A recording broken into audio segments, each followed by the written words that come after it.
সর্বনাশ করে দেবে।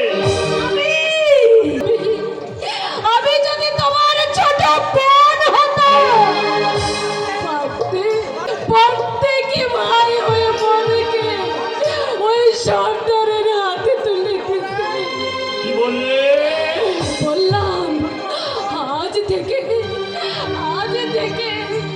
তুমি আমার দাদা আর আমি তোমার ছোট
সব কিছু ভরিয়ে তুমি ডাকাত ভরত সিং।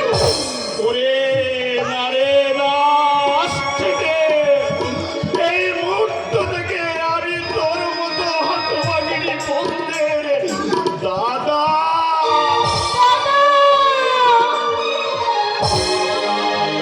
বলেছিস বোন। আর দেরি করিস এই নরক থেকে বেরিয়ে পড়। আর যাবার আগে ওই মঙ্গলময় ভগবানকে ডেকে ডেকে বল, হে ঠাকুর, 7 জন্ম তুমি মেয়েদের কুমারী করে রেখো, তবু যেন আমার লম্পট চরিত্রহীন স্বামীর ঘরে তুমি তাদের পাঠিও না। চল বোন, কোথায় যাব? যেখানে গেলে তোর নারীত্বের নিরাপদ হবে। অর্থাৎ আমি তোর বাপ মায়ের স্নেহের আশ্রয়ে আমি তোকে পৌঁছে দেব। তারা কি আমাকে আশ্রয় দেবে দাদা? তখন আমি তোকে নিয়ে ভাববো। দাদা তাই চলো, দাদা তাই চলো, আমি তোমার হাত ধরে তাদের কাছে ফিরে যাব।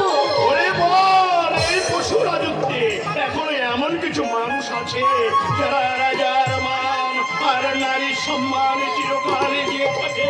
চল বোন চল, তোর বাবা মায়ের স্নেহের আশ্রয়ে পৌঁছে দিয়ে আমার ছুটি হবে বোন।